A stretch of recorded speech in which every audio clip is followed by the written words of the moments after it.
Welcome to Joshka Sri studios. అందరూ ఎలా ఉన్నారండి? మళ్ళీ మీ ముందుకైతే ఒక మంచి స్టోరీతో వస్తాను. ఇది చాలా ఉపయోగపడే స్టోరీ అండి. సో ఏంటంటే పెళ్ళయ్యాక ఒక అత్తగారికి కోడలు నచ్చదనమాట. ఇష్టంతోనే చేసుకుంటారు. కాకపోతే ఆ అమ్మాయి అలవాట్లు నచ్చక, పద్ధతులు నచ్చక అత్తగారికి కోపం వచ్చేసి వాళ్ళ భర్తతో చెప్తుందనమాట. ఏమండి, నాకు మనం చేసుకున్న కోడలు నచ్చలేదు, మనం మార్చేద్దాం, ఏదో ఒకటి చేసేద్దాము, మన కొడుక్కి వేరే పెళ్లి చేద్దామండి, నాకు నచ్చలేదు, అమ్మాయి పద్ధతులు నచ్చలేదు, అలవాట్లు నచ్చలేదు అని చెప్తుంది. వాళ్ళ ఆయన ఆలోచించి సరే అయితేని మనం ఇంకా మార్చేయడం అయితే పెద్ద గొడవలు అయిపోతాయి కానీ చంపేద్దాము. సో అని ఒక ఇంత బాటిల్తో విషం ఇచ్చి, నువ్వు రోజు ఒక చిన్న డ్రాపు ఉదయం టిఫిన్లోని, మధ్యాహ్నం లంచ్లోని, రాత్రికి డిన్నర్లోని పెట్టు. సో ఎవ్వరికి అనుమానం రాకుండా తనని తప్పించేద్దాము. నువ్వు చాలా అంటే చాలా ప్రేమగా చూసుకోవాలి, అలా చూసుకుంటేనే మన మీద ఎవరికి అనుమానం రాదు. కన్న కూతురు కంటే కూడా ఎక్కువగా చూసుకో, అలా చూసుకుంటే అప్పుడు ఎవరికి మన మీద డౌట్ రాదు, తను చనిపోతుంది, అప్పుడు వేరే వాళ్ళని ఇచ్చి పెళ్లి చేయొచ్చు అని మా అమ్మగారు చెప్తారంట. అది విని అత్తగారు చాలా సంతోషపడిపోయి ఇంకా కోడలికి ఉదయం బ్రేక్ఫాస్ట్, మధ్యాహ్నం లంచ్, నైట్ డిన్నర్ అంతా ప్రేమగా ఆమె చేసేసి, ఒక్కొక్కసారి కోడలు తిరగకపోతే ప్రేమతో తినిపించేసి అలాగా పెట్టేశారంట కలిపి, ఆ విషయం ఒక్కొక్క డ్రాప్ వేసి. అది చూసి ఆ కోడలు, అబ్బా మా అత్తగారు చాలా మంచి వాళ్ళు, నన్ను ఎంత బాగా చూసుకుంటున్నారు, మా అమ్మ కూడా నన్ను ఇంత బాగా చూసుకోవట్లేదని చెప్పేసి ఇంకా మారిపోతూ, అంటే తల్లిదండ్రుల కన్నా ప్రేమ ఎక్కువ పంచేవాళ్ళు దొరికితే వాళ్ళే కదా బాగా చూసుకుంటాం ఎవరినైనా కూడా. సో తనకి తల్లిదండ్రుల కన్నా ఎక్కువ ప్రేమించే కుటుంబం దొరికిందని చెప్పేసి ఇంకా వాళ్ళతో బాగా ఉండి, చివరికి అత్త కోడలు ఎలా ఉన్నారంటే కన్న కూతురి కన్నా ఎక్కువగా కోడలంటేనే ఇష్టం.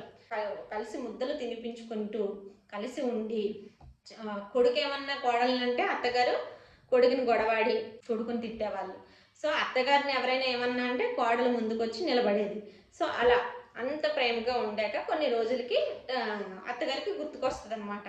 అదేంటి ఇలా విషము మా హస్బెండ్ చెప్పారు కదా, నేను ఇలా పెట్టేశాను, నా కోడలికి ఏమైనా అయిపోతుందేమో, నా కోడలు బంగారం, నా కోడలు లేకుండా నేను బ్రతకలేను అని చెప్పేసి మళ్ళీ వాళ్ళ ఆయనతో చెప్తుందండి. ఏమండి, మన కోడలు చనిపోకూడదు, మన కోడలు చాలా మంచిది, నేను అప్పుడు ఏదో ఆవేశంలో అలా అనేసాను, మీరు ఇచ్చిన విషయం నేను కొన్ని రోజులు పెట్టానండి కోపంతో, సో ఇప్పుడు తనకి ఏమన్నా అయితే నేను తట్టుకోలేనండి, నాకు నా కోడలు కావాలని చెప్పి ఏడుస్తుంది అనమాట. అప్పుడు భర్త నవ్వి, నేను ఇచ్చింది నీకు విషయం కాదే, తేనె బాటిలు, దానివల్ల ఏమీ జరగదు అని చెప్తారు అనమాట. అదేంటండి, ఎందుకు అలా చేశారా అంటే చెప్తారనమాట ఆయన.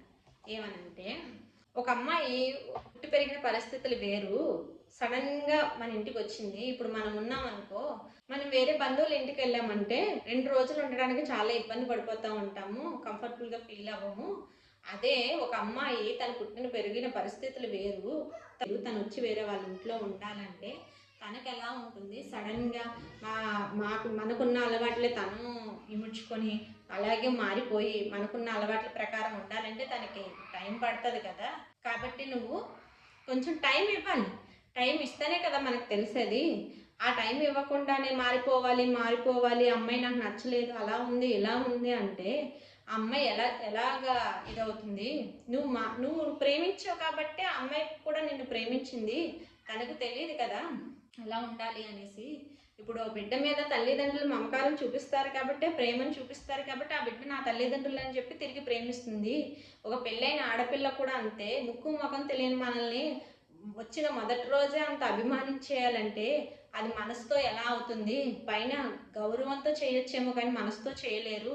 సో ఆ మనసుతో చేయాలంటే మనం కావాల్సిన అంత టైము ఇవ్వాలి, వాళ్ళకి కావాల్సినంత ప్రేమను కూడా మనం ఇవ్వాలి. అలా ఇచ్చినప్పుడే వాళ్ళు కూడా మనల్ని మనస్ఫూర్తిగా యాక్సెప్ట్ చేస్తారు, మనస్ఫూర్తిగా ప్రేమిస్తారు. ఆ గౌరవం అనేది దానంతటా అదే వస్తుంది. ఎప్పుడు కూడా బయట నుండి వచ్చే గౌరవాలు కాదు, వచ్చిన గౌరవాలే నిజమైన గౌరవము. ఈరోజు నువ్వు నీ కోడల్ని ఒక మాట అంటే నువ్వు తట్టుకోలేవు, నిన్ను ఒక మాట అంటే నీ కోడలు తట్టుకోలేదు, ఎందుకంటే మీ ఇద్దరికి మనసులో ఏర్పడిన భావం అది. సో ఎప్పుడైనా సరే ఏ రిలేషన్ అయినా మనసుతో ముడిపడాలి. సో ఎప్పుడైనా ఇవ్వాల్సిన టైం ఇస్తే దానంతటా అదే వస్తుందని చెప్పారంట. సో ఎప్పుడైనా అంతేనండి, గౌరవం అనేది నోటి నుండి వచ్చేది కాదు, మనసు నుండి ఏర్పడాలి. చాలామంది ఉంటారు, మన ముందు ఒకటి మాట్లాడతారు, మన వెనకాల వేరేది మాట్లాడతారు. మన ముందు మనల్ని పొగుడతారు, మన వెనకాల మనల్ని తిడుతూ ఉంటారు. అదనమాట మనకి మన ముందు పొగిడి మన వెనకాల తిట్టే రిలేషన్స్ కావాలా, లేకపోతే మనసుతో వాళ్ళ మనసులో మనం ఒక భావాన్ని ఏర్పరచుకొని మనకంటూ ఒక ముద్రని ఏర్పరచుకొని అలాగా గౌరవం ఇచ్చుకునే బంధాలు కావాలా, ఏదనేది మన చేతుల్లోనే ఉందండి. టైం ఇచ్చి చూడండి, మారుతారేమో. అప్పటికీ మారలేదనుకో వాళ్ళకి మన ప్రేమను యాక్సెప్ట్ చేసేంత మంచి గుణం లేదని వదిలేసుకోడు. ప్రేమిస్తే పోయేదేముంది, ఏమీ లేదు. ఇచ్చాము, వాళ్ళు పుచ్చుకునే స్టేజ్లో లేరు అంతే. వాళ్ళకి ఆ అదృష్టం లేనప్పుడు మానేస్తాము, అంతే కదా. కంటెంట్ నచ్చినట్లయితే వీడియోని లైక్ చేయండి, షేర్ చేయండి అండ్ సబ్స్క్రైబ్ చేయండి కొత్తగా చూస్తున్న వాళ్ళు. Thank you.